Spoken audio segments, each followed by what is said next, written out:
త్రయంబకేశ్వర్ జ్యోతిర్లింగం మహారాష్ట్రలోని నాసిక్ సమీపంలోని త్రయంబక్ పట్టణంలో ఉన్న ద్వాదశ జ్యోతిర్లింగాల్లో ఒకటి. ఈ క్షేత్రం గోదావరి నది జన్మస్థానంగా ప్రసిద్ధి చెందింది. బ్రహ్మగిరి పర్వత పొదల్లో రిపీట్ బ్రహ్మగిరి పర్వత పాదంలో ఉన్న ఈ ఆలయం శైవ సాంప్రదాయంలో అత్యంత పవిత్రమైన తీర్థక్షేత్రంగా భావించబడుతోంది. గౌతమ మహర్షి తన భార్య అహల్యతో కలిసి ఈ ప్రాంతంలో తపస్సు చేసేవారు. ఒకసారి జరిగిన సంఘటన వల్ల గోహత్య పాపం తనపై పడిందని భావించిన గౌతముడు పరమశివుణ్ణి ఆరాధించాడు. ఆయన తపస్సుకు ప్రసన్నుడైన శివుడు గంగాదేవిని ఈ ప్రాంతానికి తీసుకొచ్చాడు.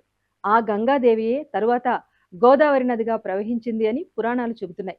మహర్షి ప్రార్థనతో శివుడు జ్యోతిర్లింగ రూపంలో ఇక్కడ స్థిర నివాసం ఏర్పరచుకున్నాడని విశ్వసిస్తారు.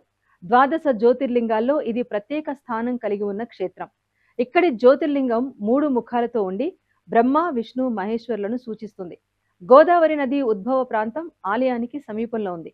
కాలసర్పదోష నివారణ, నారాయణ నాగబలి వంటి ప్రత్యేక పూజలకు ఈ క్షేత్రం ప్రసిద్ధి చెందింది. ప్రస్తుత ఆలయ నిర్మాణాన్ని పేష్వా బాలాజీ బాజీరావు కాలంలో నిర్మించినట్టు చారిత్రక ఆధారాలు సూచిస్తున్నాయి. నల్లరాతితో నిర్మించిన ఈ ఆలయం అద్భుతమైన హేమాద్బంతి శైలిలో ప్రతిబింబిస్తుంది.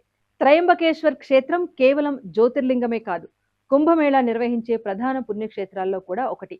నాసిక్ త్రయంబకేశ్వర్ ప్రాంతంలో జరిగే సింహస్థ కుంభమేళాకు లక్షలాది మంది భక్తులు హాజరవుతూ ఉంటారు.